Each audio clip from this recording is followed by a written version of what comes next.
पर आकर डेब्यू करना, ये चैलेंजिंग कंडीशंस होती हैं और पॉजिटिव ज़रूर हैं और उन पे हम उनको देखेंगे और मूव फॉरवर्ड करेंगे, लेकिन चीज़ें कंसर्निंग भी हैं, उनको रेक्टिफाई करेंगे और कोशिश करेंगे कि मूव फॉरवर्ड जो है चीज़ें बेहतर करें। अभी एशिया कप और वर्ल्ड कप से पहले तकरीबन 22 मैचेस हैं T20 के, तो आपको लगता है कि ये एक पहला स्टेप था आपको अपनी एक टीम बनाने के लिए, बड़े इवेंट के लिए? ये बिल्कुल गोल जो है हमेशा, वो मैंने पहले भी बोला था इस सीरीज़ से पहले भी, अभी भी बोलूँगा कि गोल जो है एशिया कप और वर्ल्ड कप है, और ये सीरीज़ उनको उनको उस गोल को अचीव करने के लिए हेल्प करने वाली हैं।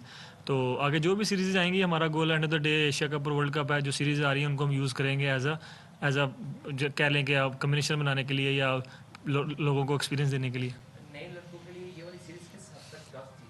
आप समझते हैं कि क्या उनके लिए लर्निंग थी या उनके लिए बिल्कुल नया था, लेकिन क्या उन लोगों ने इससे कुछ सीखा? उनका कोई आपको एज ए कैप्टन उनका कोई फ्यूचर नजर आ रहा है? बिल्कुल, काफ़ी आई थिंक एक्साइटिंग यंगस्टर्स हैं, और ये कंडीशंस कोई भी मतलब जो लोग 2-3 दफ़ा आए हैं उनके लिए भी चैलेंजिंग होती है, क्योंकि न्यूजीलैंड की जो कंडीशन है वो इतनी ईजी नहीं है, और जो लोग पहली बार आए थे और पहले पहले इंटरनेशनल गेम्स खेल रहे थे उनके लिए टफ़ था, लेकिन उन्होंने फिर भी करेक्टर शोज़ किए हैं। तो मेरे ख्याल से यंगस्टर्स में काफ़ी टैलेंट है, और मुझे लगता है कि आने वाले आप इन फ्यू मंथ्स आप देखेंगे कि ये चीज़ें डिफरेंट तरीके से करेंगे लोग। आपका क्या लगता है? मैंने पहले ही बोला कि न्यूजीलैंड की जो कंडीशन है वो काफ़ी चैलेंजिंग रहती है। यहाँ पर कोई भी टीम एशिया से आए तो वो स्ट्रगल करती है। तो मुझे लगता है कि ये मतलब ऐसी कंडीशंस हैं जिनसे यूज़ टू होने के लिए थोड़ा टाइम लगता है। तो और आप देखेंगे कि जिस तरह से मैच आगे जाते हैं लड़कों ने बेहतर परफॉर्मेंस भी की है, लेकिन फिर भी अगर आप इस तरह आते हैं 1-2 दिन पहले और आके मैचेस खेलते हैं तो वो इस कंडीशन को यूज़ टू होने के लिए काफ़ी नहीं है।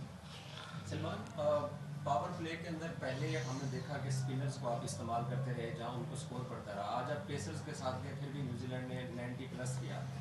तो आप समझते हैं कि जो आपके पास महदूद ऑप्शंस थे उनकी वजह से भी पाकिस्तान इस सीरीज़ में पाकिस्तान को शिकस्त हुई है, कि अगर आपके पास ऑप्शन अच्छे होते या यही बेस्ट अवेलेबल बेंच स्ट्रेंथ थी जो आपने खिलाई है? देखिए, मतलब यंगस्टर्स हैं, पहले पहले मैचेस खेल रहे हैं, मैंने पहले भी बोला, और इन कंडीशंस में आकर बॉलिंग करना या बैटिंग करना मतलब मुश्किल काम है। तो देख लें, यही यंगस्टर्स हैं जो आगे जाकर आपको पाकिस्तान से परफॉर्मेंस करते भी नज़र आएंगे। ये एक ऐसी लर्निंग है उनके लिए, अगर यहाँ से लर्न करते हैं तो वो जो हमारी कंडीशन है वो उनके लिए बहुत ईजी हो जाएंगी। तो मेरे ख्याल से काफ़ी चीज़ें आपको आगे बेहतर नज़र आएंगी, लेकिन होप कि उन्होंने यहाँ से लर्न किया होगा यंगस्टर्स ने, और मुझे लगता है कि वो मतलब काफ़ी कुछ सीखना चाहते हैं। एज ए कैप्टन आपके लिए बैटिंग के लिए तो अच्छी सीरीज रही है, एज ए कप्तान आप क्या क्या कैसा एक्सपीरियंस है?